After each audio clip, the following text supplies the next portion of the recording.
32 fights, 32 wins, all by the way of knockout. If boxing fans don't know the name of Don Steele just yet, the power-punching heavyweight from Columbia, South Carolina plans to change that in the not-too-distant future. And tonight, Steele takes another step toward worldwide recognition as he steps into the ring for a 10-round bout with Mike Sam of Lafayette, Louisiana. Also on the card, a trio of middleweight bouts. Rising contender Alfonso Danielson versus Benito Fernandez. Marice Adams versus James Machine Gun Gatlin. And Rufat Baku versus Robert Muhammad. Toyota presents Ballroom Boxing from Michael's 8th Avenue in Glen Burnie, Maryland.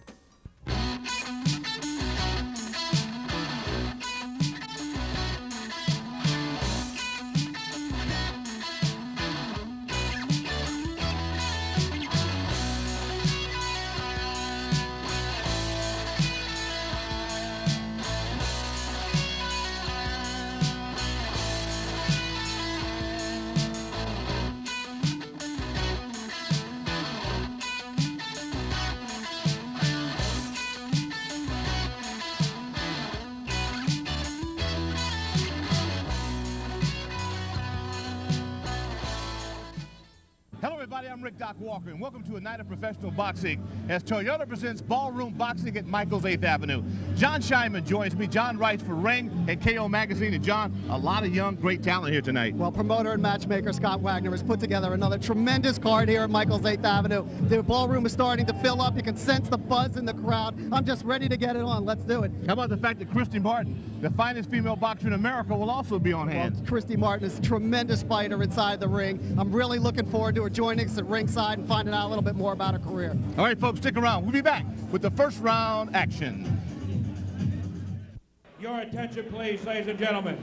The Maryland State Athletic Commission, Chairman Carl N. Milligan Jr., Executive Director Patrick Pinella, and Ballroom Boxing promoters Mike and Scott Wagner and matchmaker Josh Hall present this 6-round bout in the middleweight division.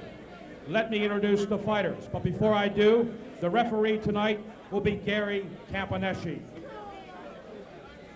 The fighters for this bout. To my left, fighting out of the blue corner, wearing the red trunks with the red shoes, weighing 160 pounds, from Atlanta, Georgia, with a record of 2-1, 2 by way of knockout. Please welcome Robert Showtime Mohammed.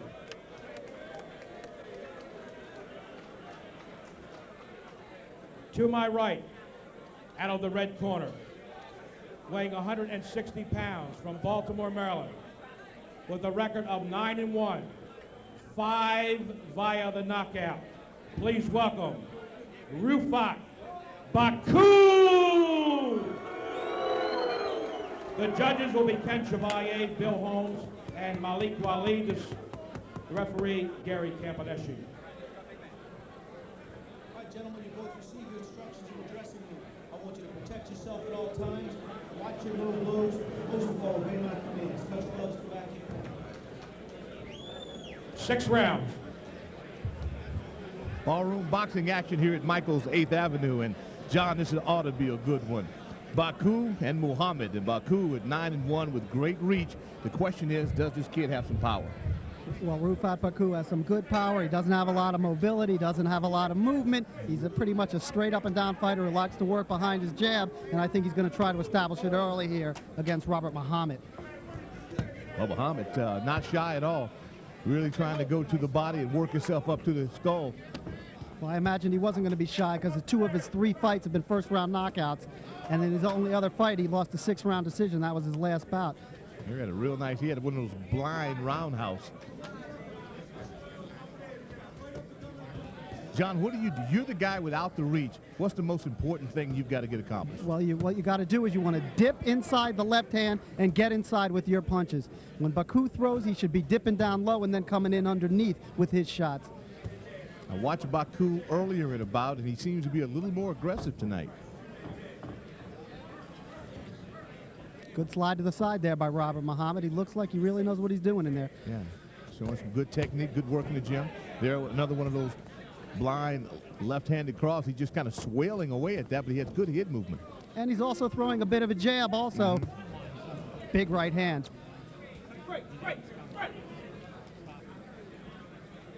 Baku, a guy with the great reach there, pretty nice combination. There he missed with a jab. And again, nice right overhand cross, and looked like he got a part of Muhammad's chin. Muhammad's really trying to cut the distance off this round. He's not trying to stay outside where Baku might get his power off.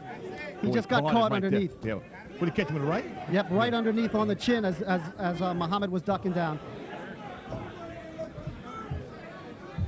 Baku looks very crisp early. Robert Muhammad in the red. Looks like he's just wailing, and I think he got caught right on the temple. Here, an undercut by Baku. Looks like Baku now just trying to wade his way, find an opening. There, Muhammad misses with the right. Well, Muhammad throws wide looping shots. He's leaving himself open afterwards because when he misses, nice undercut. He's his follow through is too large and he's leaving himself open. And Baku is just teeing off with the uppercuts. Well, he's killing the chin. Looked like he's winning some property with the chin. There he goes again with the undercut. Baku looking very good right now. Boy, that uppercut. I think he's got him again. Now those knees are starting to wobble. John, can Muhammad survive this round? Well, I think we're getting close to the end here. Muhammad got wobbled there. Now it would be nice to hold on a little bit. He just got tagged with a huge right hand. He is blind fighting this. Does he have the distance? Waning moments here in round one of a scheduled 6-round bout. Baku, does he have the necessary power to end this? The knees are wobbly, that of Muhammad. Now he's trying to hold on. This is what he needs to do, hold on. Muhammad and Baku in a tremendous first round of action here at Michael's 8th Avenue. When we talk about some ballroom boxing, that is exactly what we had in mind. Now look more like ballroom brawling to me. It did. Boy, the uppercuts by Baku in round one were devastating. Well, I think Robert Muhammad better think about changing his tactics for this second round. He's playing right into Rufat Baku's power, coming right forward into his power zone. That was a nice jab by Muhammad. Muhammad looked like he wilted a bit in the first round. Here Baku taking the vicious body shots. Muhammad, the smaller guy, still aggressive, trying to lead with the left jab. And sometimes a smaller guy will have a good jab, and it might not be a bad idea just to throw Baku's timing off a little bit. John, shouldn't he be moving a bit to his left? I mean, he seems to be a stationary target, and Baku is really zeroed in on his left cheek. Well, like my feeling is that he needs to get inside the jab, and he's not doing it. He's not ducking under. He's staying right in the way of all the punches. But it's because he's a really aggressive fighter. He's looking to get off himself. Under 2 minutes to go in round two of a scheduled 6-rounder. Muhammad and Baku. Muhammad in the red trunks. Baku again in the green and red stripe. Taller guy had a vicious right cross in round one. Appeared to have staggered Muhammad, but Muhammad survived by the bell. Baku says that one of the things he needs to work on in his professional career is lateral movement. He doesn't need lateral movement at all this fight. This guy is playing right into his power. Big right uppercut by Baku right there. Might have been a little too low. Well, that was a warning to Robert Muhammad for a low blow. This time again, we talk about the taller guy and Baku again. Looks like he's tiring a bit, John. Assess his performance here in round two. Not the same guy we saw in round one. Well, it's definitely not as sizzling action as round one, but it's hard to match something like that. I still think he's very busy. He's landing his shots. He's doing what he wants to do. Boy, vicious body shot by Muhammad. About 40 seconds to go in the second round. Now, you see how Muhammad's gotten in closer here? He's doing a lot better. He lands his hooks inside. He does not need to stay on the outside in Baku's power zone. Good right uppercut by Robert Muhammad right there. I think it works to his advantage when he ties up Rufat. Closing moments here in round two, and a lot of action as Baku gets Muhammad in the red trunks here in the corner. Muhammad needs to fight his way off. Can he survive round two?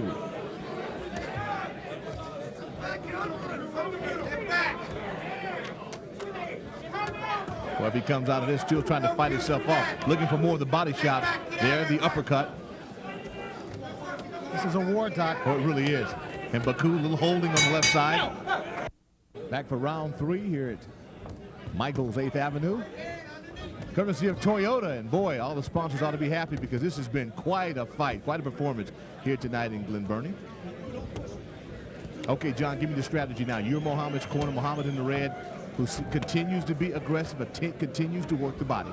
Well, like I said earlier, Doc, he only knows one way, and that's forward. He's going to throw his big looping hooks, whether that's the right strategy or not. The key for him to do well here, close the distance on Baku and get inside and land. To minimize the sting of that jab, force the taller guy to fight the fight bungled up and not giving him a chance to snap the jabs out. Exactly. Crowd him and not let him get his power shots off, particularly that right uppercut. Just stifle him with pressure. But the key to it is stepping inside the jab.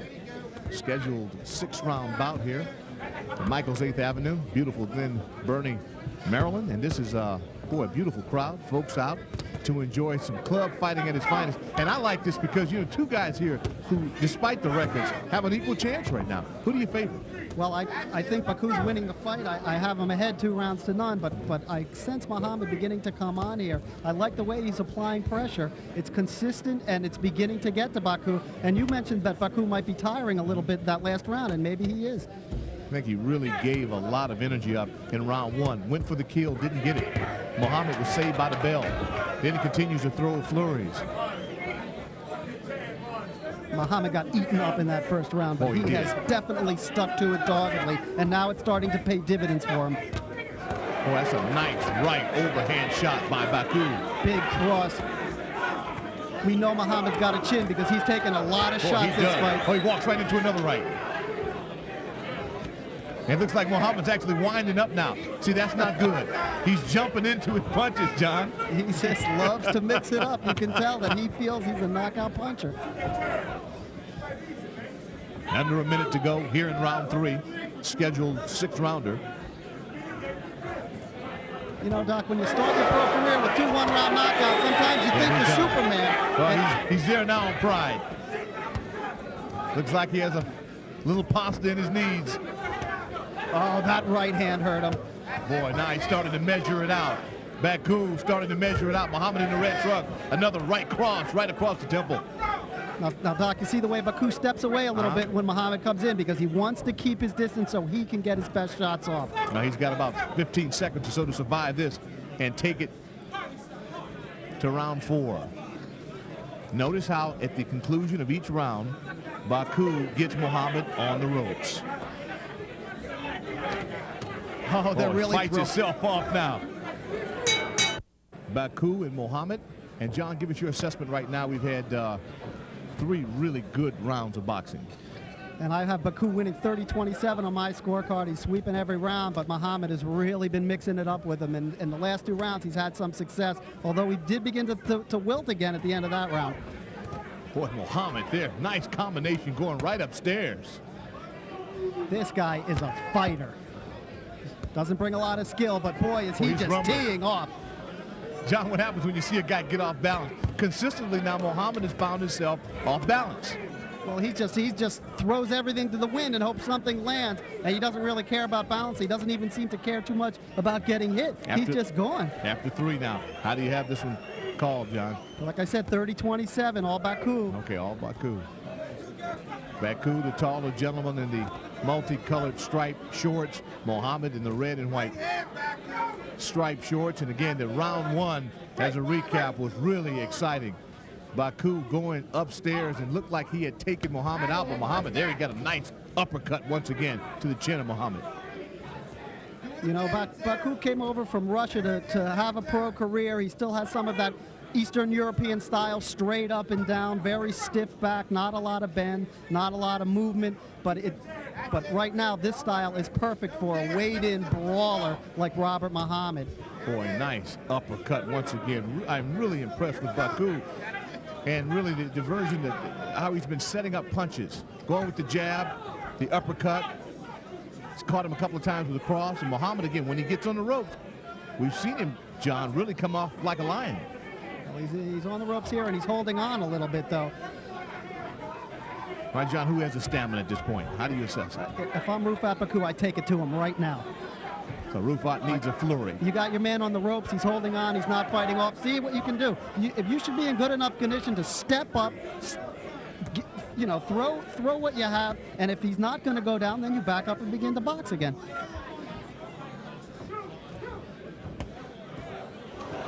Boy, nice right cross. Once again, both guys exchanging. There's the uppercut right again. on the nose.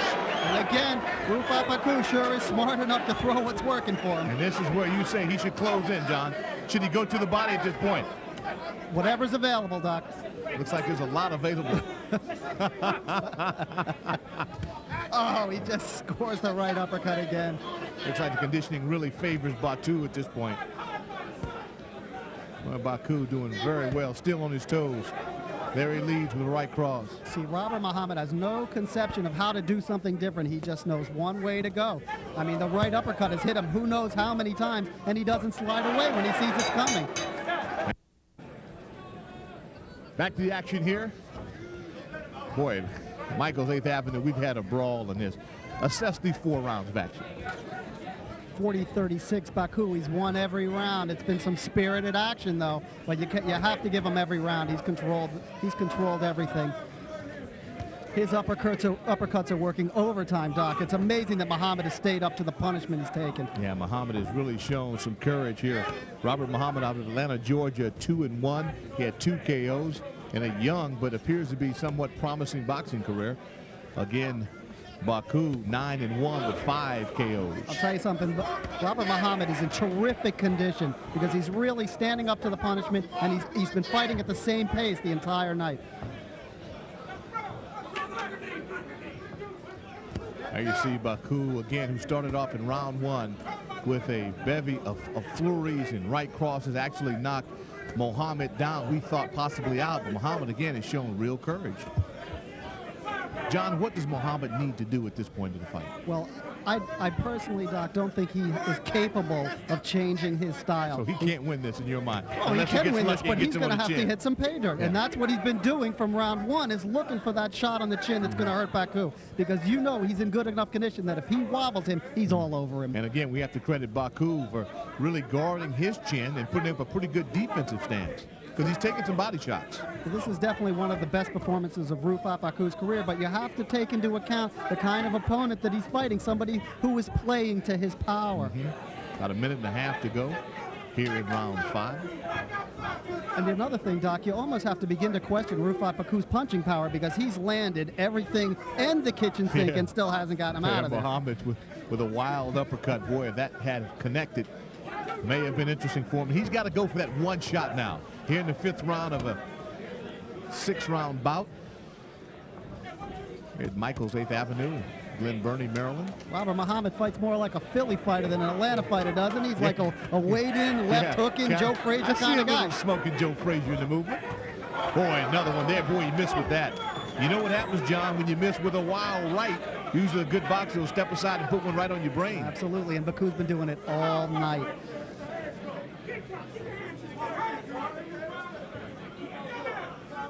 About 20 seconds to go here in round 5. Baku needs anticipated 6-round bout, John. Excuse me, Doctor, but I think Baku should step back and fire a few down the pipe. I think Muhammad looks like he's wilting a little bit on the ropes. One. Baku caught him right on the chin. Waning moments here in round 5. Muhammad again looks like he caught him really a good shot right on the nose. Can Baku finish him? Baku's doing a great thing here. He's using his left shoulder to... out of time on this one. All right, round 6 of a 6-round bout. Baku and Muhammad, and it's really been a lot of good boxing here.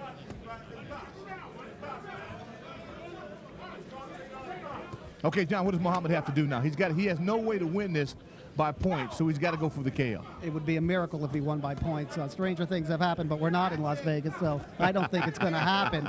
He needs to knock him out, and so far he hasn't shown the capability of doing it. He's landed his best shots. He hasn't landed a lot of them, but he's gotten off. This just doesn't seem to be his night. I think Rufat Baku is going to go away with the unanimous decision here. You know, barring something happening here in the final round. Would extend his record to 10-1. Boy, he's really looked a lot better than the last time I saw him out. Concentrated on trying to establish a jab, going up against, as you mentioned, a Philly-style boxer in Robert Muhammad. You know, Doc, each round of this fight has looked pretty much the same as the prior round, and sometimes that makes for a boring fight, but this has been terrific action from start to finish. Both these guys have really been letting it hang out. Here again, Baku on the ropes, and it looks like this time Muhammad ended up on the ropes a lot earlier than he has in the prior rounds. Well, he started to show signs of weariness in the last round. You'll notice that Rufat Baku is keeping him on the ropes with his left elbow. When Muhammad tries to slide out, he props him back up, and that's a great, experienced fight move. Kind of appears like like he's at the gym now. He's got the heavy bag.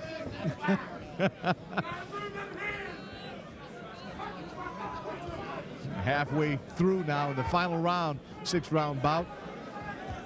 Baku and Muhammad. I think Muhammad got shaken a moment ago by a right hand. He's coming on now, but he wobbled a little bit. Oh, he's had a lot of success. Baku with the uppercut, that wild right hand by Muhammad.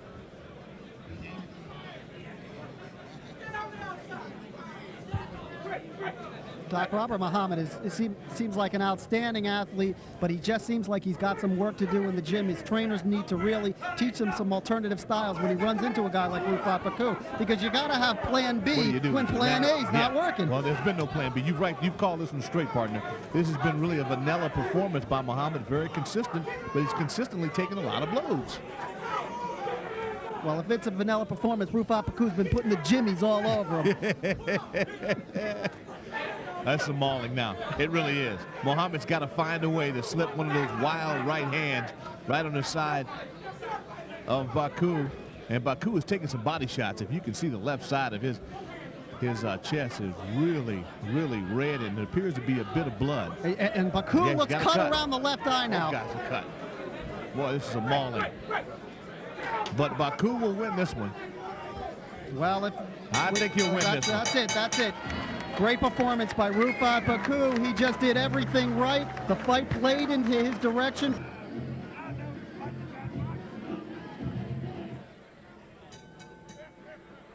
Your attention, please, ladies and gentlemen. We have a unanimous decision. Judge Holmes scores it 59-55. Judge Chevalier scores it 60-54. And Judge Walid scores it 60-55. And the winner, joining his brother tonight, Rufat Baku! Rufat Baku, unanimous decision. And again, moves his record to 9-1. Well, John Scheinman, I guess it's a pretty good day's work for the Baku, one of the Baku brothers. Well, they're on the right track. We're going to step aside with more action to come here at Michael's 8th Avenue.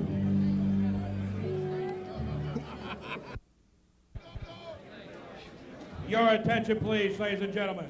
The Maryland State Athletic Commission, Chairman Carl N. Milligan Jr., Executive Director Patrick Pinella, and Ballroom Boxing promoters Mike and Scott Wagner and matchmaker Josh Hall present this 8-round bout in the super middleweight division. The referee for this bout will be Kenny Chevalier. Let me introduce the fighters. To my left, fighting out of the blue corner, wearing the purple trunks trimmed in white, weighing 164 pounds, from Atlanta, Georgia, with a record of 12-20, 7 by knockout. Please welcome James Machine Gun Gatlin.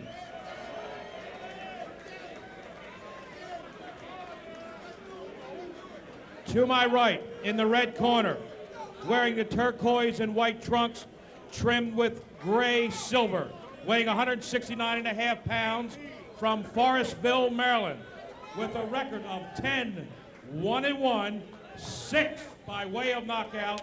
Please welcome Marice Mighty Mo Adams. The judges will be Bill Holmes, Malik Walid, Jodi Wingfield, the scorer Gary Campaneschi, the referee Kenny Chevalier. Here, I give you instructions. Here, one card. Make sure you get the clean red. Watch those low blows. Let's touch gloves. 8 rounds. We've got an exciting 8-round bout coming your way, folks. Maurice Mighty Mo Adams in this fight, and of course, James Machine Gun Gatlin in the purple trunks. Maurice Adams out of Forestville, Maryland. And John, this is one that you seem to like, the fact that Gatlin is a guy you've got to be careful of. Gatlin is a very tough fighter. His record is only 12-20, but he's the kind of guy who'll come into your town and give you hell. And Mighty Mo Adams took this fight on short notice. He's a little bit overweight at 169.5. Or 169.25, and he better be ready because James Gatlin's in town to win. Okay, you talk about Gatlin, and again, he has a record that's not anything to be proud of. Has that been because he's been in against superior challengers? He's fought quite a few tough guys, including here in Maryland. He fought Scheinman Mitchell a couple years ago, the #2 junior welterweight in the world, and put him through 5 very tough rounds before Mitchell stopped him. James Gatlin's very capable when he's on his game. Okay, you mentioned Marice Adams, short notice. How much notice did Marice have for this one? A couple days at the most. Hey, 24 hours, you're pro. And Mo Adams is on the ropes now, and he's taking some shots. And a moment ago, he checked his right eye. I think he thought he might have been cut. We're going to have to get a better look at it to see if that indeed happened. Well, again, Gatlin, the aggressor thus far. Gatlin in the purple trunks out of Atlanta, Georgia. Again, a record of 12-20 and 7 KOs. Marice Adams out of Forestville, Maryland at 10-1-1 and 6 KOs. Big right hand, Mo Adams right there. Watch Mo again. No body sweat. Look, the body punches seem to be very effective against Gatlin. Gatlin's in big trouble right now, Doc. He wobbled into that corner.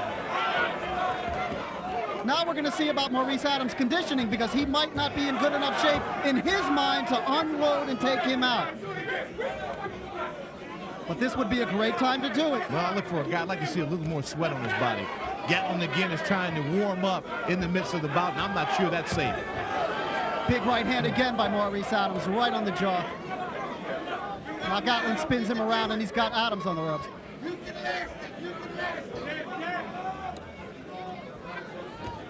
Boy, Gatlin again, stiff right. Right on the chin of Gatlin. Marice Adams again in the silver and white trunks. There he goes. Right to the outside here to Gatlin. Gatlin again has really lost a lot of the spring he had in his legs. What about Adams on this? Are you concerned about a boxer that doesn't have any body sweat worked up? Absolutely. You want to see the guys warmed up when they come into the ring. I don't remember specifically how these guys usually look when they come in. Maybe they warmed up. Gatlin doesn't seem to be too warmed up, though. He got hurt from the first significant right hand that he took in this bout. And another thing, Doc, his southpaw stance really isn't giving Mo Adams any trouble at all because he's standing stationary and just waiting for him to attack. A little unorthodox. Time running out. Nice shot.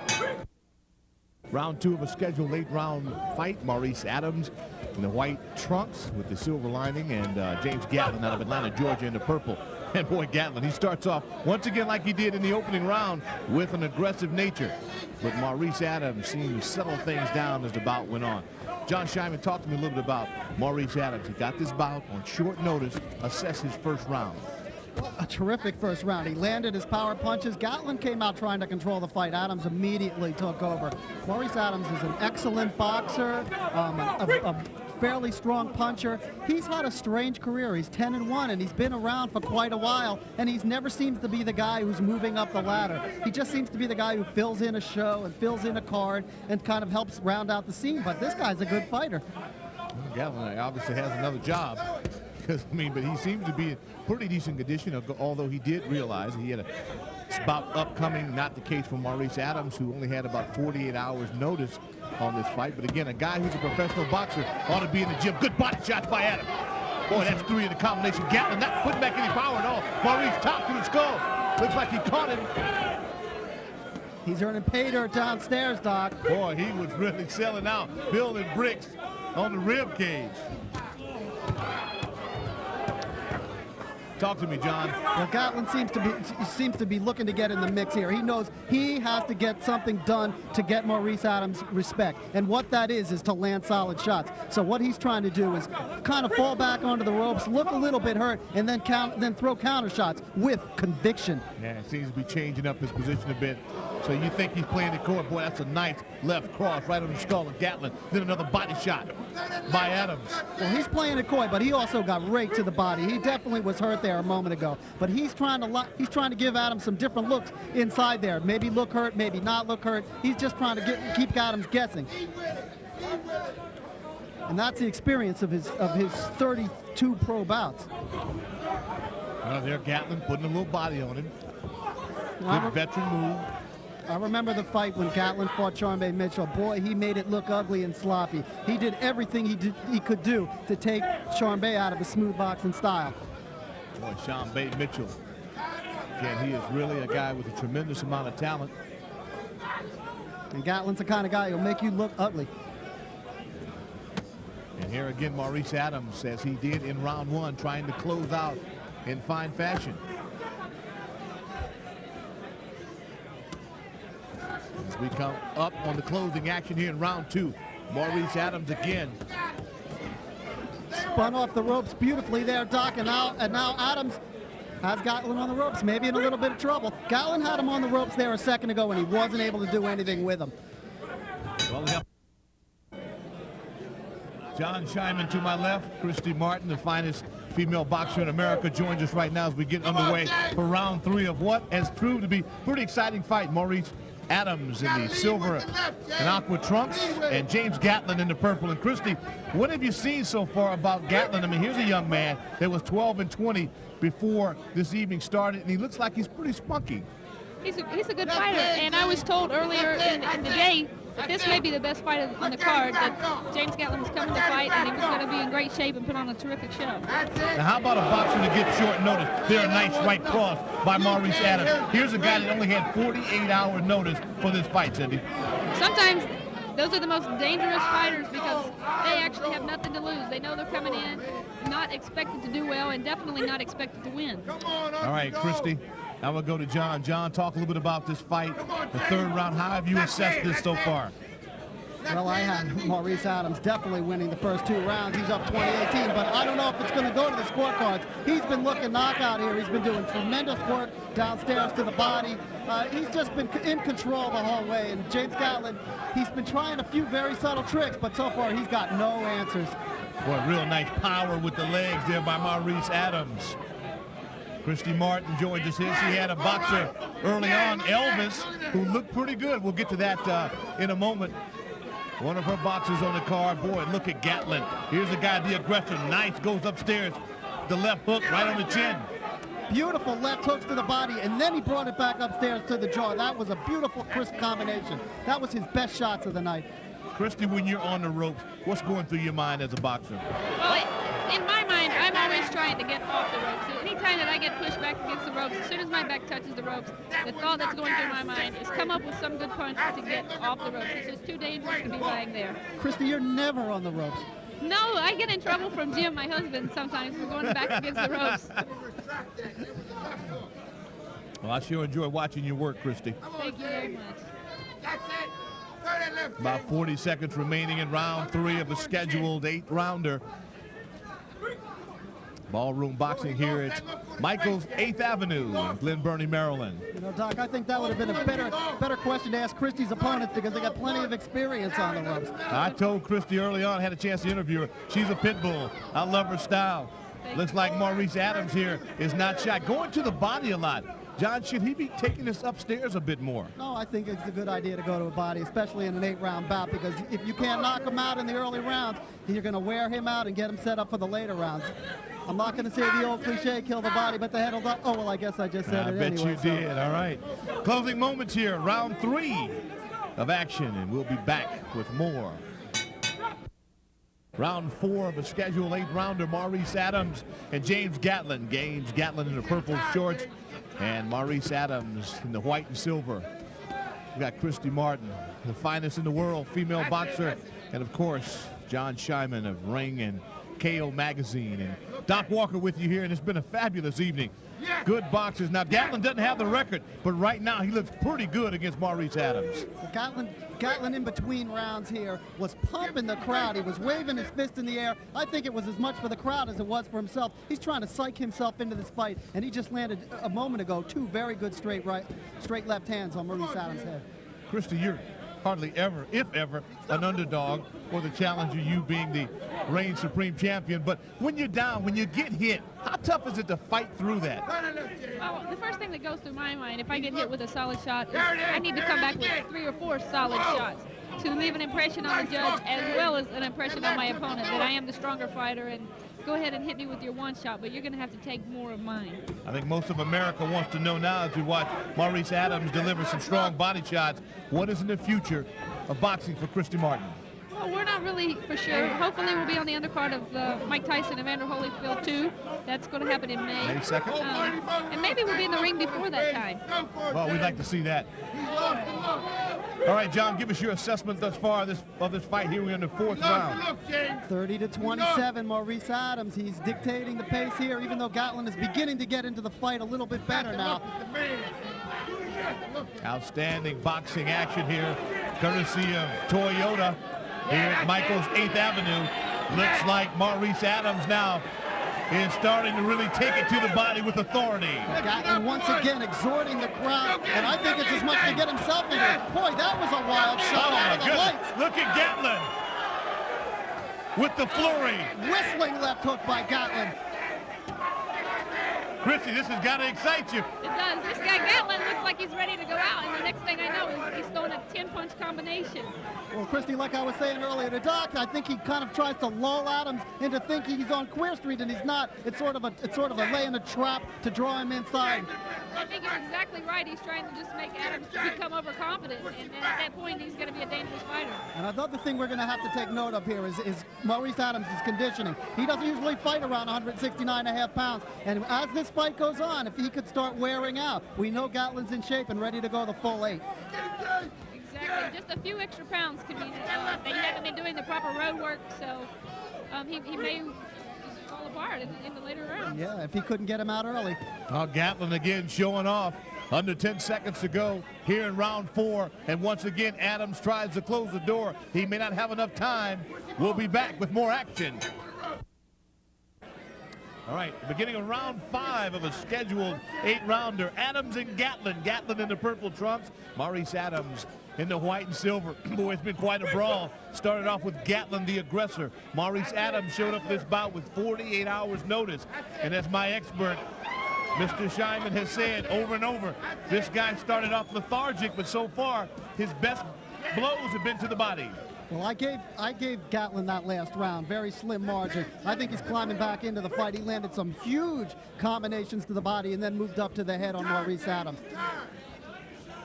Champion Christy Martin with us right now. Christy, give us your account. Here we are in round 5 of a scheduled 8-rounder. As a boxer, do you start to time yourself?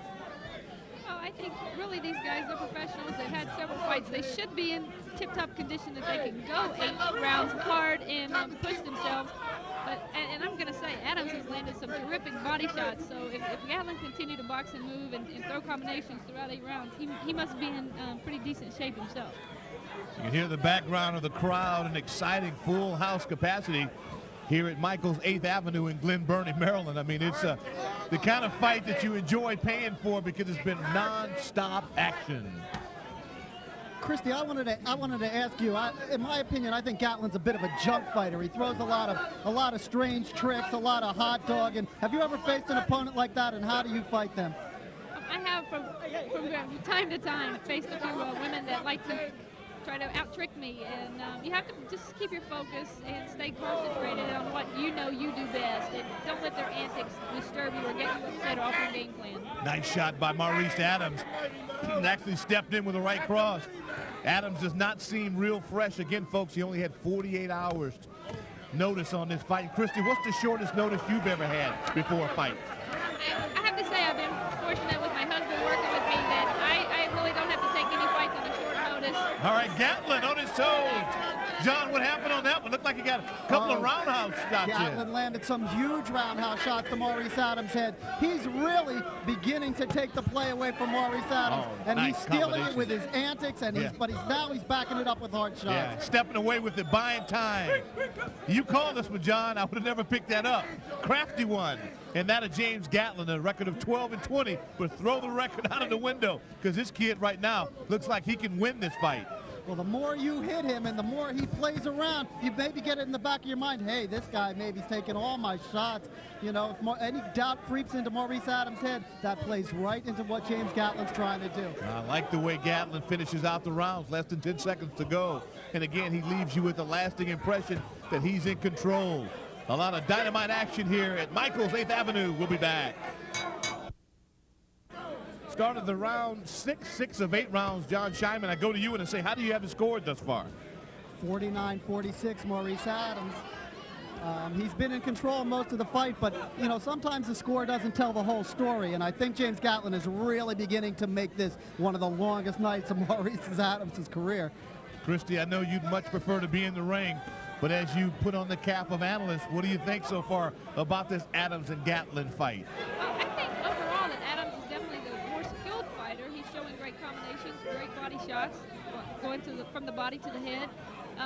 Gatlin, he uses his tricks and antics a lot like a heavyweight that we know, Mike the Bounty Hunter. And sometimes that turns the judges off. So rounds that maybe are close, it could go either way, he will lose just because of the antics he brings into the ring.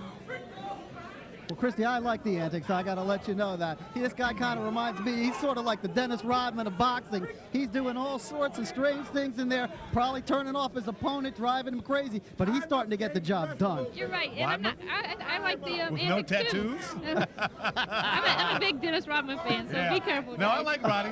I like him rebounding. Yeah. They're taking a point away right now from James Gatlin, and I think it was for holding. Yeah, well, sometimes the showmanship can get you in trouble. I have to concur with what Christy Martin said.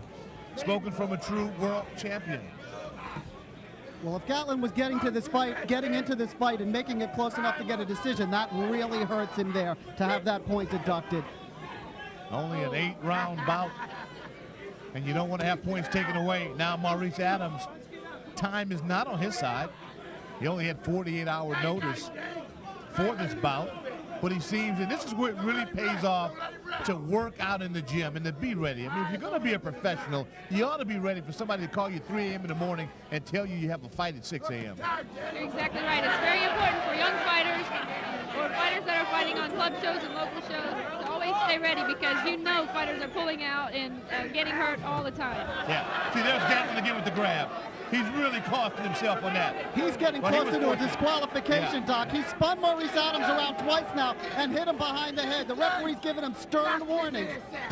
Oh, Jeff Gatlin with the left, right on the skull. He's got Maurice Adams thinking about it. Great lateral movement. He really slid to the right well and landed that left. This is turning into war, and it's not benefiting Maurice Adams one bit. Talk about noodle legs. That was noodle arms. Maurice Adams was in Disneyland. Boy, good exchange of body shots. Huge straight left hand by Gatlin. John, it looks like to me that Maurice Adams has lost all his power. Well, I don't know if he's lost all his power. He's lost a lot of power. Less than 5 seconds to go here in round 6. Both guys now just leaning, waltzing, if you will. Oh, boy, John Scheinman of Ring Magazine and KO Magazine. I want you to go in the corner now with me, John, and let's listen a bit, and I want to get your assessment.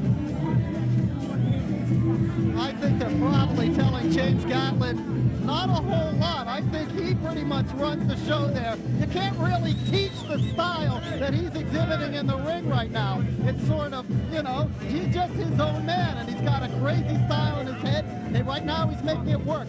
You know, you talked about conditioning. You thought Maurice Adams looked like he was beginning to wear out. We said before this fight started that James Gatlin comes to fight. His 12-20 record really doesn't mean a whole lot. He's fought tough competition. He's in excellent condition. He's absorbed what Maurice Adams has brought to this fight, and now he's starting to turn it on in the later rounds. All right, there you hear the voice of John Scheinman. Again, 14 years as a writer for Ring and KO Magazine. The guy grew up at Madison Square Garden on his knees with his grandpa, watching the great and the great one, Joe Louis, referee about. Just make sure you say referee about. I'm not I that said old, referee Doc. about. Okay. Yeah, referee about. Christy, I know I have a hard time getting my wife to do anything I ask her to do. Your husband's your trainer. How tough is that? It's tough because sometimes, of course, we're going to have disagreements at home and they follow us to the gym, or maybe he does something at the gym, or I don't perform like he wants me to at the gym, and it will come home with us. But overall, it's great to have him there. When I win a fight, we win a fight, and we get to celebrate together. We travel together. It's really a special relationship that we have. World champion Christy Martin here with Doc Walker and John Scheinman. See, that's the thing about Christy. She never breaks camp. She's always training. You guys just don't know. Sometimes at 4 a.m., Jim's watching a video of a fight and gets me out of bed and says, Christy, you're throwing your hook wrong. This has been a problem all along. Jim, I'm sleeping. It's 4 a.m.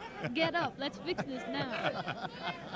Looks like Gatlin has settled down a little bit. James Gatlin in the purple trunks out of Atlanta, Georgia. And again, Marice Adams out of Forestville, Maryland. Here's a young man who really not realizes now that this Gatlin kid can hurt him.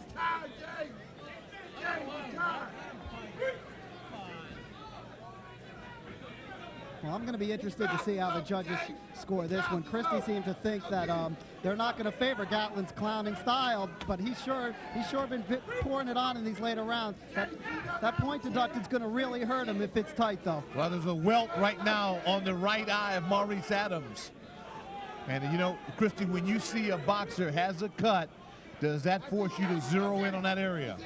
You just have to. As a fighter, you have to use that as a target and just go for it, because you know if you cause enough damage in that particular area, it could stop the fight. You don't have to worry about the judges coming into play. All right, big-time action here at Michael's 8th Avenue. Ballroom boxing at its best, courtesy of the good folks at Toyota. And boy, everybody's getting their money's worth tonight. This is a brawl. Here we are in the 7th round of a scheduled 8th rounder. Marice Adams and James Gatlin going to war. Got to give Marice Adams credit there. They were both holding on. They looked like they were just waltzing around the ring, but he came out of that clinch teeing off. Big left hand right there. Time dwindling out. Gatlin shows good ringmanship there. Slipping out of the corner, going toe-to-toe. Two guys showing a little battle fatigue, but no lack of courage. Marice Adams' mouth starting to hang open a little bit. He's starting to show signs of weariness. Both guys have name tags that say fatigue. Fatigue. Boy, I've been there. It is tough when your body quits on you. All right, this is the 8th and final round. Marice Adams and James Gatlin. Well, guess we will reset it. You got it, James. Not a very fair break there. John, explain that one to me. I'm at a loss. Well, that's just a dirty trick by Marice Adams. But, you know, also on the flip side, the rules of boxing are protect yourselves at all times. The handshake is one of the most dangerous moments, and it's a rule they probably should get rid of in boxing. Well, that time it looks like Marice Adams who will have a point taken away. And as far as that cheap shot there, that was somewhat of the referee's fault, because he should have never been that far away from the two fighters on the handshake. Okay, good point, Christy. You know, these guys are in a... Well, this is war now. Boy, this is worth double the price of admission, folks. Nothing like the final round when neither boxer, I mean, who thinks they're winning this thing right now, John? Well, I think Marice Adams probably thought he was winning, but he just lost a point, and I don't even know if he's winning now. Well, if you don't know, we're in trouble. All right, I know he's winning. Oh, there we go. You know, you were talking about that hitting on the break. I just think they should do away with that in boxing. These guys aren't out there to make friends. Make friends after the fight. Well, you do like the sportsmanship, but there's a time and place for everything. And you know that Marice Adams at 10-1-1, I know his corner has told him, hey, he can lose this. He's really pouring it on now. He only had 48 hours notice, but now it's all or nothing. And for a guy like Gatlin with a 12-20 record, when he senses victory, boy, he knows it would be sweet, and he's going to go all out this round to get it. Christy, I don't know how you do it. Just watching this contact, I couldn't do it without a helmet. I love it. I love to box, and I think that I just like to get in there and mix it up. Take one, take two, three, whatever I have to take, just to give my one. That's the excitement of it for me. Well, how does one of your kids come home and say, Mommy, I got in a fight and I didn't win? Oh, hopefully there won't be in any fights. Oh, boy, let's hope not. Big right hand by Adams. Yeah, final round here. Oh, headbutt by Adams. That was intentional. John, that looked intentional. It's mayhem now. Gatlin rocked him after the headbutt, and it was absolutely intentional. Huge right hand again by Gatlin. Boy, Marice Adams must have the feeling he's not winning this thing. Hate to see a guy resort to something that cheap. Oh, huge left hook by Marice Adams. I mean, Marice Adams can box. Use your gloves, kid. Oh, Doc, I like this when they go all out in the final round. These are guys that want to win. Giving it up. My official time now thrown off a bit when they forced them to the corners. We're closing in on this 8th and final round. I guess they knocked your clock off. They sure did. Here at Michael's 8th Avenue. What a contest. His arms are gone now, James. Now you can do it. Somebody's got to deliver that. Looked like might have been a low blow. Adams holding on. Gatlin in the purple. Adams in the silver and white. This is going to do it. They made it. And that's going to do it for us. We'll be back. All right, folks, welcome back to boxing action here at Michael's 8th Avenue in Cincinnati, Maryland. It has been a most interesting bout. It's an 8-rounder between Marice Adams and James Gatlin and John Scheinman. Buddy, we've had some excitement going on here. I want to get your take on this, and then I'll ask the world champion, Christy Martin. Well, I'll tell you, Doc, with all the points deducted here, I had to get out my abacus just to figure out who won the darn fight. But I'll tell you something. I've got Marice Adams winning this fight pretty handily. I got him ahead 77-73. I just think he took the fight to Gatlin early. Landed a lot of good body shots, head shots. Gatlin, a real tricky fighter, excellent condition. He started to throw all the bag of tricks into the mix. He made a really good fight of it. They duked it out in the final round, but I just had him too far ahead for Gatlin to get back in. And the points deducted were really pivotal. That really hurt Gatlin. Christy, I'll ask you, I know you got in a little late on this fight, but give us your assessment on who you think might be crowned the winner. Well, I have to agree with John. I think Adams did the better body work, and I'm a fighter that likes the body work. So if we have judges here that pay attention and are aware of those body shots, I think he's going to get an easy decision. Gatlin did put out all the tricks. He did his best, and I think it was just a little short for me. That's all. A little short, okay. Christy Martin. She says she doesn't like a guy to go with a lot of the ring antics because when Christy is so dominant when she's in the ring, she doesn't have to do anything but throw the leather. Marice Adams again out of Forestville, Maryland. Prior to this decision was 10-1-1, had 6 KOs, and now we turn it over to ring announcer Pat O'Malley. Gentlemen, we have a unanimous decision. Judge Holmes scores it 79-71. Judge Wally scores it 77-73. And Judge Wingfield scores it 77-73. And the winner, Mighty Mo Adams. Looking pretty good there. You are looking pretty good. And Christy, I have to go with the professionals. Boy, James Gatlin, a little dejected. Here's a guy now, his record is 12-21-0. And Marice Adams out of Forestville, Maryland improves to 11-1-1. And first, I'll start with you, Christy. You predicted that he would be the winner. You say the body shots were really the determining factor. I think definitely the body shots were the determining factor. In his style, he just looked like the better skilled fighter. Gatlin's antics, as I say, maybe didn't help impress the judges, but I like those antics sometimes. But the judges usually don't go for that. All right, John Scheinman, you also had it pretty close, partner. I think you're calling on this deal as well with 77-73. You thought that Adams was worthy of the victory. Adams definitely won the fight, but I kind of feel a little bit for James Gatlin. He looked so dejected when he walked out of the ring. He put so much effort into this fight. I'll tell you something. If I'm a promoter and I'm a matchmaker, I want that guy's home telephone number. I want his cell phone. I want his pager, because I want him on my cards. Because even though he's got a 12-20 record, he shows up to fight his heart out. Everybody here said the action would be great, and everyone here thought that Gatlin would give you more than your money's worth. We're going to be back with more action here. Ballroom Brawls at its very finest at Michael's 8th Avenue Boxing.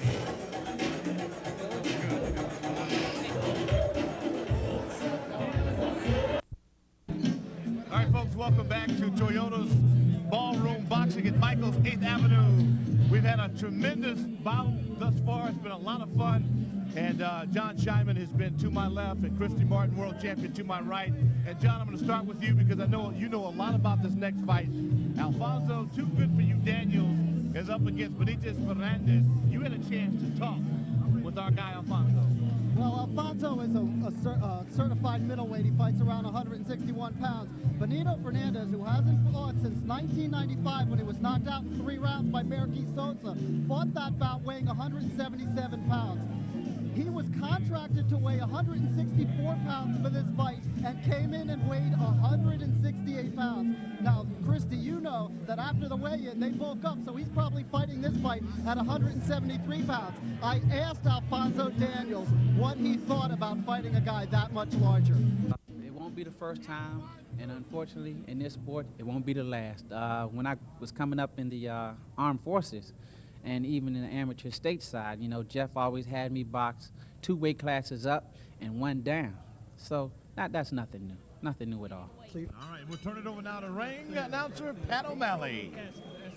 Your attention, please, ladies and gentlemen. The Maryland State Athletic Commission, Chairman Carl N. Milligan Jr., Executive Director Patrick Pinella, Commissioners Ben Alperstein, Michael Arrington, Charles P. Brown, J. Lee Harden, and Ballroom Boxing promoters Mike and Scott Wagner and matchmaker Josh Hall present this 8-round bout in the super middleweight division. The referee will be Bill Holmes. Let me introduce the fighters. Fighting out of the blue corner, wearing the multicolored trunks, weighing 166.5 pounds, from Spartanburg, South Carolina, with a record of 17-6 with 5 knockouts. Please welcome Benito Fernandez.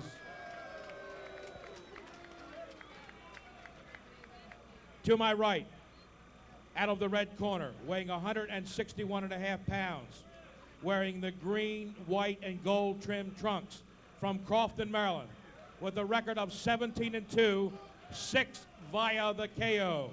Please welcome Alfonzo Too Good For You Daniels.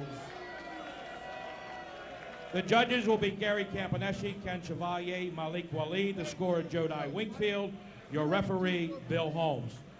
Okay, fellas, you received your instructions in the dressing room. Protect yourselves at all times, obey my commands. Touch gloves. 8 rounds, ladies and gentlemen. Let's get it on.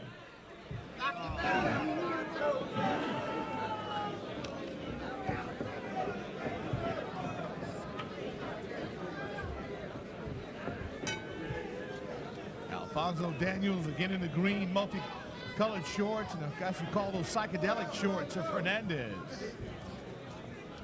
Benito's a southpaw. Okay, John, what do you look for early on?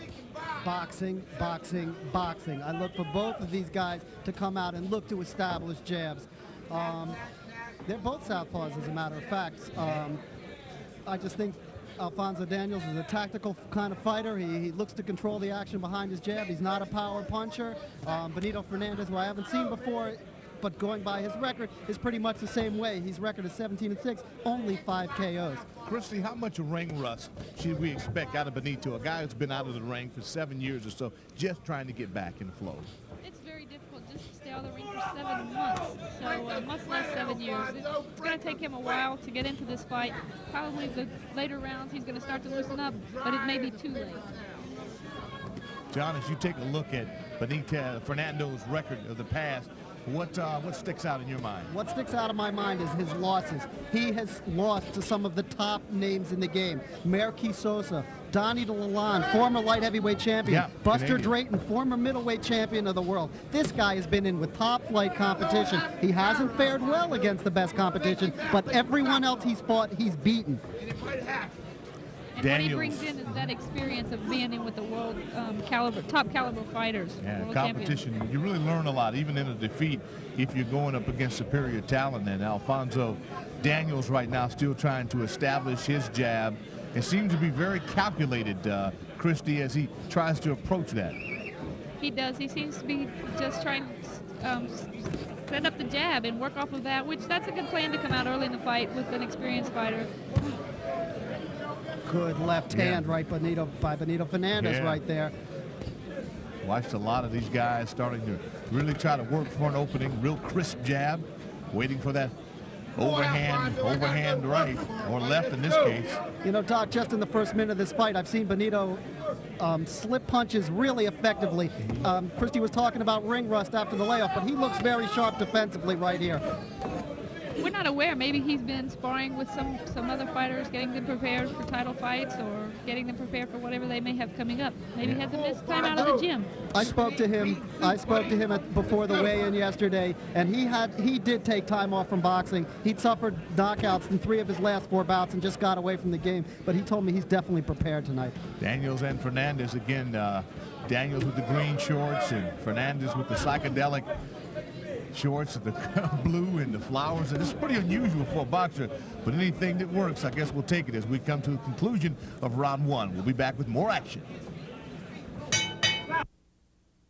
Round 2 action underway. Benito Fernandez in the psychedelic shorts, and again Alfonso, too good for you Daniels in the green and gold. I tell you, Doc, I hope they don't spill any water on Fernandez's trunks between rounds, because you might start seeing flowers growing out of his trunk. Cindy, how important is that when you decide what you're going to wear in terms of your outfit? Oh, you know, maybe I'm a little unusual too because my colors are always pink. So Christy, you're always in pink, huh? But you don't fight like you're in pink. I think it's very important to look a little flashy because it's like your opponent out. You look like you're all ready and prepared to go out there and put on a great show. Muhammad Ali always wore the tassels, and when he danced, they just mesmerized everyone. Yeah, made the ankles look good. Here as we watch Fernandez again, who obviously has had some pretty good sparring, because here's a guy that shows no ill effects right now of being off for 7 years. Boy, nice way he slipped a punch on that one. Alfonso trying to work himself around, still laboring with the jab. Alfonso Daniels has a problem already in this fight in that his opponent is doing exactly what he wants to do, and that is jab. If Fernandez is going to take away Alfonso Daniels' jab, it could be a long night for Alfonso. Quite a contrast to the Braxton and the style that he employed against Daniels, because he was really bull rushing him. He took it inside to Daniels, and he just overwhelmed him. But this is the kind of fighter that Daniels usually does pretty well against. He's a very classy boxer, but now he's up against another classy boxer. Both southpaws. It's going to be very interesting tactical battle. Well, I have to question a little bit about the technique in this. If I saw a guy be very effective against my upcoming opponent, I think I'd try to employ a few of those techniques. Fernandez looks the stronger of the 2 fighters as well. That maybe he has more power behind that punch. Well, John, you talked a little bit about the weight and what guys had to do and how you thought he would come in a little heavier. I think he's a lot larger than Alfonso Daniels. Maybe not height-wise, but I think size-wise, he looks very thick. The way this bout is unfolding, though, I don't think it's going to make a big difference. He doesn't seem to... Oh, there's a hard shot by Daniels. Good left hand. I think earlier in the round, Alfonso caught him with a great liver shot. It really took a lot of starch out of him. And we know that Christy Martin really likes to employ and live by the body shots. Less than 30 seconds to go here in round 2. Daniels has done really well this round. He's slowed down the movement from Benito Fernandez. Now the action here at Michael's 8th Avenue out in Glen Burnie, Maryland is hot and heavy, and 2 guys that are really starting to have a tactical bout at this, really featuring a lot of jabs, some counter punches. And as we still wait for that knockout punch as round 2 wraps up. We'll be back with more action right here at Michael's 8th Avenue. Round 3 underway. Alfonso Daniels and Benito Fernandez. 3 of 8 expected rounds in this middleweight fight. I'm going to ask you, John Scheinman, here's a guy you've been around boxing for 14 years plus. What's your take so far on your little card of wisdom? Well, I don't like to give even rounds at all. I like to always score for someone, but the first round I scored it even. I just didn't see anyone even remotely take control. In the second round, Alfonso Daniels landed some hard shots, particularly a straight left in Benito Fernandez's corner. So I have Daniels ahead 20-19 right now on my card. Christy Martin to my right. You have been on record. You state that Fernandez, in your opinion, seems a little stronger. Why? I'm just looking at his physical appearance. He looks much larger through his shoulders, and when he lands the punch, you just hear a different sound, a different pop behind the shots. Right now, though, Alfonso Daniels is beginning to stalk Benito Fernandez into the corners, and he's beginning to take the play of the fight away. He's beginning to set up his jab, and that's really the key, just to work everything off the jab. Christy, is there... Go ahead. Excuse me, I wanted to ask Christy, if there's a difference between a lefty fighting a lefty and a righty fighting a righty, is there any kind of difference there? Well, yes, there is, because righties are used to fighting righties. Lefties are used to fighting righties. So when they have to fight each other, they're off. It takes them a few rounds to get adjusted to that as well. They're still fighting something they're not used to. Exactly. See both guys exchanging with the flurry. Very, very easy to see now where both fighters have committed to the jab. There you see Daniels trying to exchange a little bit with the left hand, coming in with a little power. Both guys are trying to pretty much stay in the middle of the ring so far. What does that mean in about, Christy? They're just trying to box more, move more. Really, Okay. they're not. To me, it's telling us they're not really punchers. They want to stay out there off the ropes and just try to outsmart each other. Okay, John, who's landing more blows at this point? Alfonso Danielson has definitely started to bring his left hand in behind his right jab. He's taking control of the fight. I think fighters like to control the center of the ring, especially the punchers, which these two guys aren't. But if you can, he just hurt him with the left hand. He really did. You can look in Fernandez's eyes, and he was blinking there. He's being discouraged now. Alfonso's beginning to land some heavy leather. Kind of knocked the sinuses loose a bit. 30 seconds to go here in the third round. Maybe he's getting some allergies from his trunks, Doc. Yeah, those trunks. I'd have to try to beat him just for wearing those. Looks like he cut down somebody's curtains in a trailer home. Yeah, I can't quite figure that out. I'm sure there's some meaning to it. If he wins, we'll surely get in the ring and ask him about that. Closing seconds here. We're at Michael's 8th Avenue. Good right hook to the body by Benito Fernandez. Yeah, ballroom boxing at its best. We'll be back with more after the break. Back to the action here. Ballroom boxing here at Michael's 8th Avenue in Glen Burnie, Maryland. Here we are in the 4th round, halfway through the 8th round. Expected bout, middleweight action here. Alfonso, too good for you, Daniels, and Benito Fernandez. Fernandez 17-6, 5 KOs, had a 7-year hiatus. And John Scheinman, you think that this guy has really worked himself back into condition the right way? Well, he's only, excuse me, Doc, I just want to correct you and say he's only had a 2-year hiatus from boxing. I think he looks in condition, but I think he's in trouble in this fight. I think Alfonso Daniels has really assumed control here, and he's landing very crisp shots. He's bringing his straight left in to the head. Benito Fernandez needs to reestablish his jab and also earn Daniels' respect with some hard shots. And he just did with a big right hand. Boy, it was. He's trying to get in a little wild. Not the composure he had early on. Sometimes some fighters have to wing their shots to step up their punching power when they're light hitters. Christy, if you're in Benito Fernandez's corner, what do you say to him now? He's going to just have to convince him to get that jab working again.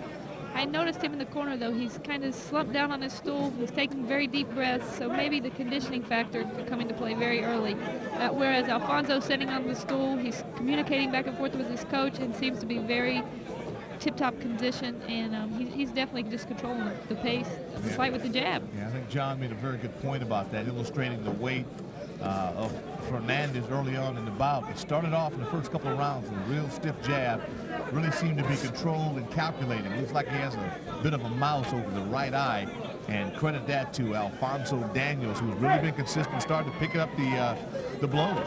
For all we know, it was difficult for Fernandez to even get down to 168 pounds. We can't be sure about that. But Daniels looks extremely crisp. I mean, he's on top of his game right now. He really does. A little swelling as well on the left eye of Alfonso Daniels. Talk to me a little bit, John, about what it means when a boxer starts to breathe out of his mouth. Well, it's a sign of fatigue. I've seen a few fighters that always fight with their mouth open, and you say, oh, they're tired, they're tired. They're not. That's just the way they fight. They're looking to get their jaw broken, and they should close their mouth. But this is definitely a sign of fatigue on Benito Fernandez. Christy, is that something that you concur with, that it's good to keep the mouth closed and breathe through an option? Most definitely, but I unfortunately am one of those fighters that sometimes open my mouth very early in the fight. And of course, my husband Jim is telling me, do you want to get that jaw broken? Shut your mouth. But sometimes he tells me that at home. Oh, I'm sure he does. When it's your husband or spouse in the corner, it's tough. Final seconds here in round 4. We'll keep the action right here as we'll take an up-close look at Alfonso Daniels' corner.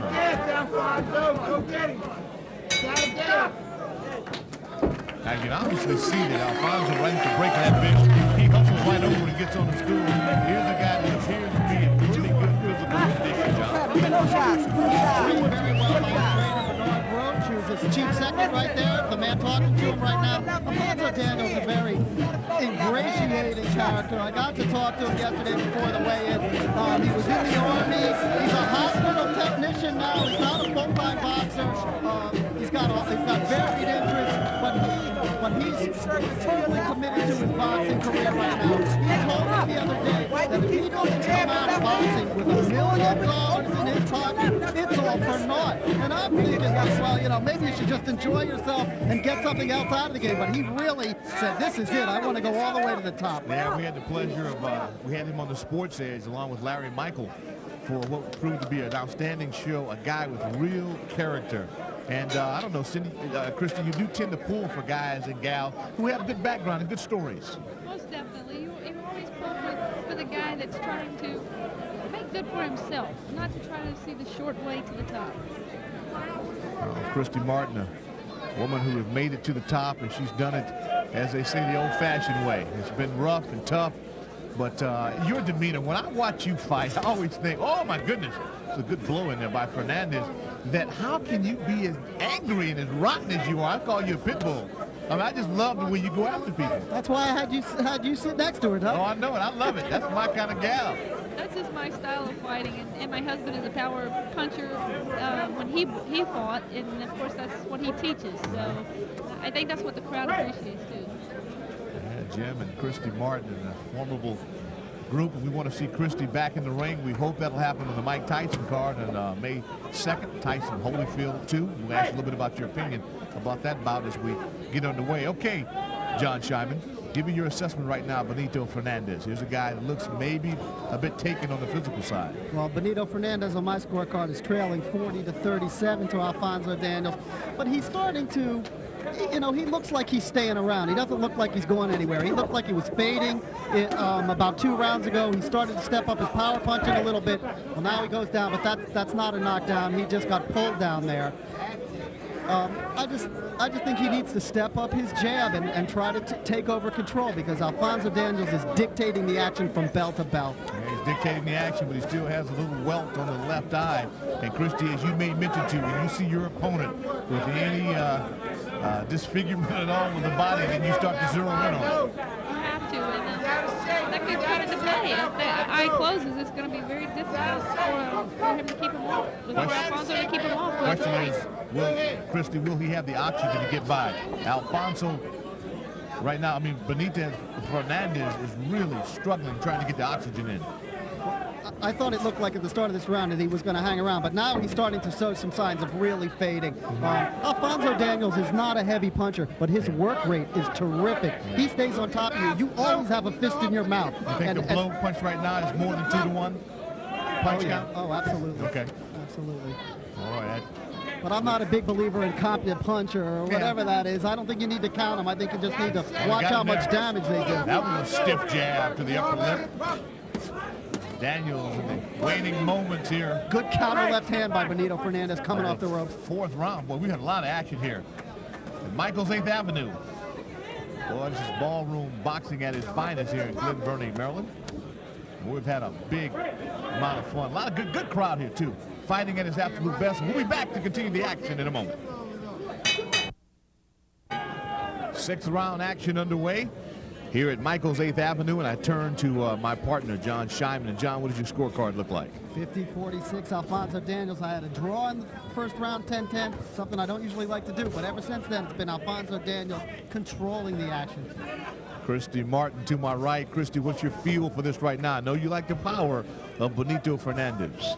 I thought he was a stronger fighter, but Alfonso has just started to put combinations together. He's totally dictating the pace of the fight. He's staying behind the jab, and that's just setting up the great body shots. I definitely think he's in control. Well, it takes a certain individual to be able to take a stiff jab right in the base of your face and then punch back. I think that's why a lot of people are not cut out for boxing. These two guys definitely understand what it's about to have the skills to fight. Question is, does Daniels have the power to end this? Well, one thing I'm seeing here, Doc, is not just stiff jabs to the face. I'm starting to see heads come together. I'm starting to see headbutts and head clashes. That's how you get a cut, and that's how you turn a fight upside down, no matter what the scorecards say. referee ought to keep an eye on those headbutts and head clashes. Well, that'd be the scariest part of boxing for me. And Christy, I know it's something as an athlete you can't think about, but yet you do have to try to put yourself in a position so it doesn't happen to you. Oh, of course, you try not to put yourself into a fight that you know someone maybe using dirty tactics and headbutts and elbows and those kind of things. But it happens. You just have to go on. Nice flurry there by Alfonso Danielson. Sometimes boxers, when they get cut, immediately fold up the tent and they're out of there. Mentally, you have to steel yourself for everything that happens in the ring and be prepared for the, you know, the worst and the craziest things that can happen. Okay, John, if we look at Fernandez, when he drops his hands, is that a tactic or is he tired? I think it's a sign of fatigue, absolutely, because he came out very sharp he came out very sharp defensively in this fight, slipping punches and picking off punches with his gloves. Now he's just circling around the ring aimlessly. He's just being overwhelmed by Alfonso. Yeah, he is on points now. He's giving us a little of the old Tyson peekaboo move. That peekaboo, you got to come out of there throwing blows. Well, Alfonso just better keep in mind that he, you know, this guy's still live there because he's coming out of his shell throwing big left hands. Kind of sucker punch him in. Less than 30 seconds to go in round 6 of the scheduled 8-rounder. And Alfonso Danielson really starting to apply some punches. And he's showing the signs of his excellent conditioning by picking up the pace in the later rounds. Yeah, good observation, John. You can see now when you pay the price in the gym, it pays off when you're in prime time and you're between the ropes where nobody can bail you out as we come to the final moments here of round 6 at Michael's 8th Avenue. We'll be back with more in a moment.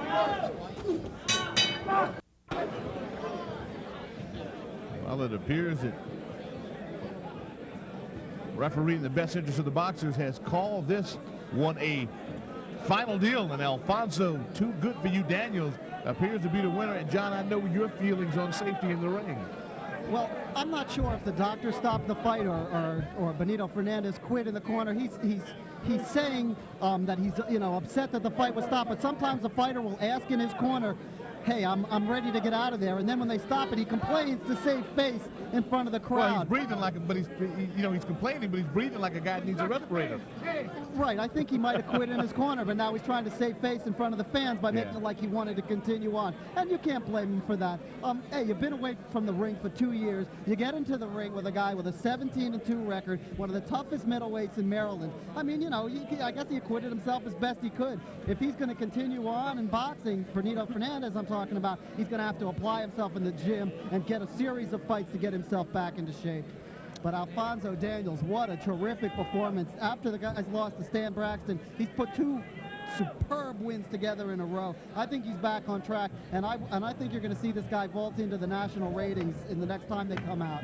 Well, I think anybody that took 2 years, 7 years, whatever the case may be, a layoff. Christy, your assessment of the bout and it being called. Well, what happened? I think Alfonso gained the experience from Benito Fernandez that he's been in with such great fighters, and I noticed he was using a lot of tactics, a lot of headbutts, some elbows and things.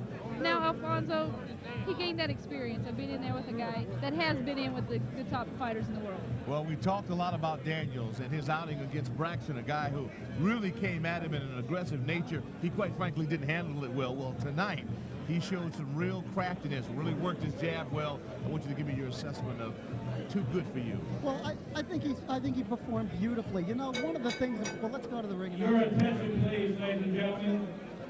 We have a TKO after round 6, and the winner by TKO, Alfonso. Too good for you, Daniel. Nothing but a little beauty mark, man. I love it. I love it. That's what the game's all about. Showing a little bit of the left eye that appears that it might have been a headbutt, might have been a shot, but here's a guy, look at the abdomen, looks really, really good. I mean, the abdominal area is really a telling sign for a boxer, and you talk a lot about conditioning, and I know that, John, I really respect how you feel about health in the ring. Well, I definitely don't want to see anyone hurt. If Benito Fernandez felt he couldn't go on, or the physicians felt he couldn't go on, stop it, because there's always tomorrow when you don't get hurt. All right, Ballroom Boxing at its finest. Michael's 8th Avenue. We'll be back with more boxing action in a moment. Alfonso, 6-round stoppage. You set up the champ from the start, and you took control of the bout. He was a very tough fighter, but you began to dominate after the second or third round. How do you feel about your performance? Very good. There's a few things I need to work on, though. I threw a few punches over his shoulder, and I could have paid dearly if this guy would have been just a tad bit sharper, you know. So those are the kind of things that we have to go back into the gym and work on to get us up there to fight with these number 1, 2, 3, and top contenders in the world, you know. But did you feel crisp? Do you feel like you're on your way now? Oh, most definitely, you know. I'm not even tired. Little beauty mark, that's all. I don't know how it looks. I haven't seen a mirror yet, but I'm still sure I'm pretty, and my style is working with me. Well, you're looking good to me. I want to ask the trainer, Bernard Roach, to assess your fighter's performance. Tonight he did fair. There was a couple of points that I was not disappointed that we worked on, and he was a little too close. And when you're that close, you can't get your full extension on your punches. You should have kept more of a gap and making adjustments. When you make one mistake, you got to make the adjustments. I can't always tell you the adjustments. You got to see them and make them, and that's what makes champions, making adjustments. Well, Alfonso, it looks like your trainer's looking for perfection, and I guess you're on your way. Hey, when you start learning and knowing too much, you can't grow. And right now, I don't know nothing. So I got to keep this man beside me and the good cast of people around me and you guys, and help me get up to that number 1 and 2 spot so I can fight some of these guys. Well, we're going to see you down the road.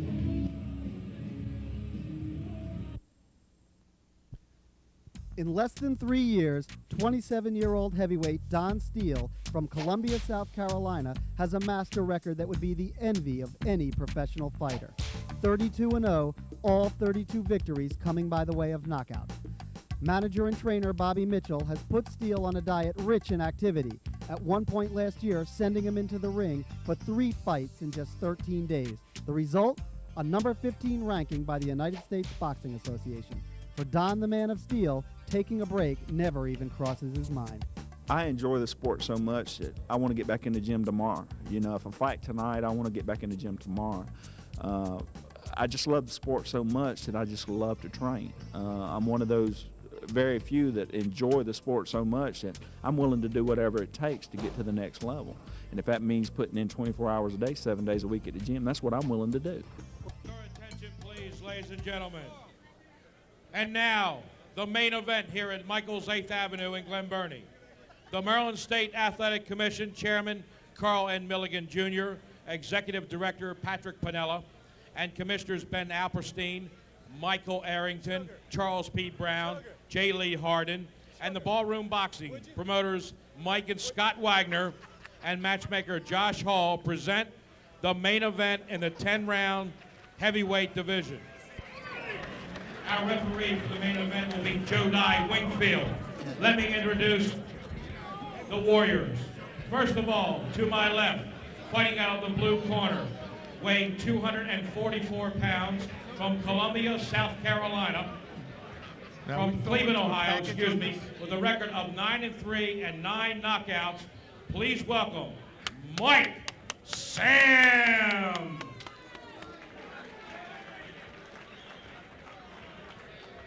Fighting out of the red corner, weighing 244 pounds in the white trunks, from Columbia, South Carolina.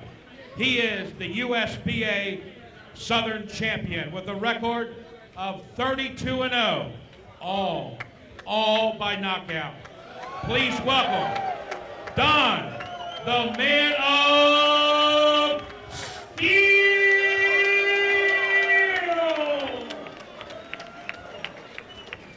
The judges will be Gary Campaneschi, Ken Chevalier, Bill Holmes, the scorer Malik Waleed, and referee Joe Dye Wingfield.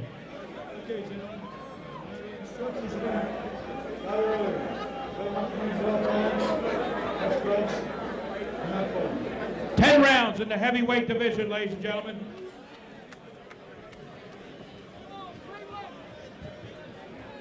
All right, and we're underway for what should prove to be a tremendous 10-round bout. Here, Don, the Man of Steel, 32-0, and Mike Sam, 9-3.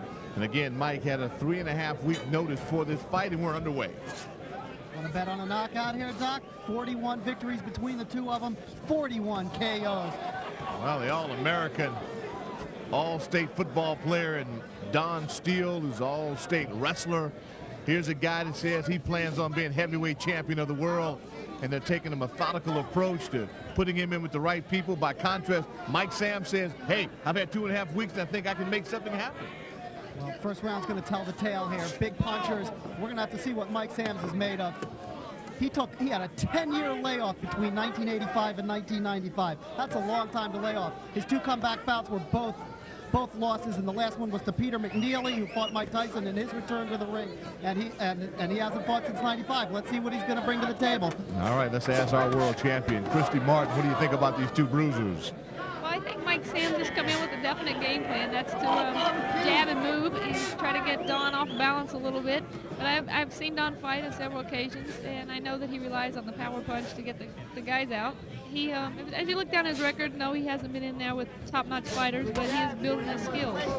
I looked a little low on that one, and that's been the criticism as people talk about how Don, the man of steel, has been able to build a record of 32-0. So I'll go to our fight expert, John Scheinman. John, how about that record? Well, the record, you would look at it and say it's a suspect record considering the quality of the opposition, but the man has passed every test that's been put in front of him. You can't fault a guy who's 32-0. I mean, he's done everything right. He hasn't had a slip up. He hasn't had a decision. He's doing what his trainers and his managers are telling him to do: win fights. He's got a great future. Here's a guy who definitely is an athlete, a guy with a great purpose. We had a chance to talk with him before the bout. An engaging guy, real focused, understands why he's in the ring and what he has to do to get it done. Oh, he's laying some hurt right strong now. Right cross. It looks like Sam was dazed, to say the very least, on this. Both guys look like they could spend a little bit more time on the Stairmaster. Well, now Mike Sam has tasted the power, and now he's got to decide whether it's too much for him, and he's ready to go down to business. Well, he's playing cute. I wouldn't play cute with a guy like the man of steel. Well, it's not a bad tactic, because you tell the guy, hey, I don't respect your power, but you've got to put some power in yourself. Look, he's fighting with his hands down at his sides disdainfully. Well, again, from a fundamental standpoint, there he gets a blow in. Now they're doing the King Kong move. Oh, the headbutt. Less than 20 seconds to go in round 1. We've got some kooky psychological warfare going on here. I understand that one. Good judgment. Need a man in charge in the ring. Final seconds here in round 1 of a 10-round scheduled fight here at Michael's 8th Avenue. Ballroom boxing at its very best, courtesy of Toyota. We'll be back with more action in a moment. Go ahead, Doc. All right, folks, we're back. It appears that we might have a problem with this, with Mike Sam, who's corner. And I'll go to you, John Scheinman. It looked like there was a chance that Mike Sam might not have been allowed to come out and fight. Well, I don't know if it was allowed. I don't know if he wanted to come out. They were sure having a debate in there, and he's hurt with the left hand. Well, there's a flurry by the big guy, Don, the man of steel, who looks like his record is not in jeopardy, and that he will soon be 33-0. Well, Sam looked exhausted at the end of the first round. Oh, he just took a whistling left hook. He looked exhausted at the end of the first round. Now we're going to it's gut check time for him. Christy, what do you see if you're in Sam's corner? Well, Sam's just going to have to stick and move. He seems as though he's a little staggered, a little dizzy, so he's going to have to stay away from Don and get his composure back together and get the jab working to keep Don off balance. Here's a guy that came in for a payday. Again, he only had 3.5 weeks notice, and we talked to him, John and I, and he said, well, I had 2 good weeks of sparring. But right now, the road work, it's really obvious that he did not pay the price out on the road. He looks exhausted in there. Come on now. I know you made $100 tonight. Good right hand, Yeah. Steele off his heels. He has 9 knockouts in his 9 wins, so we know Sam can punch. Got a little power. He looks hurt. He's wincing. He doesn't have the look of a champion, that's for sure. Jedi Wingfield looking at this very closely. He's probably considering stopping the fight. Man of Steel now. There's the Man of Steel with the uppercut. There's the combination, and Mike Sam is down. Wingfield doesn't even bother to count. He just waves the fight over. And as my partner, a 14-year veteran, told us right in the break, he says, hey, Doc, this one is not going more than 2. This bad boy is over. I got a sense there, Doc, that he didn't want any more of Don Steele. He's a bit of a plotter, but Don Steele packs a lot of power in both hands. He sure does. And as Don King always says, he has the complete complexion for the protection, so we'll see what happens. Well, that is definitely right. We're going to step aside, take a quick timeout. We'll come back to wrap it up as Don, the man of steel, takes care of Mike Sand. All right, folks, welcome back to Ballroom Boxing at its finest at Michael's 8th Avenue. And with champion now, Don, the man of steel, now up to 33-0. And my partner here told me, John Scheinman said, it won't go more than 2 rounds. Did you know then that he was on borrowed time?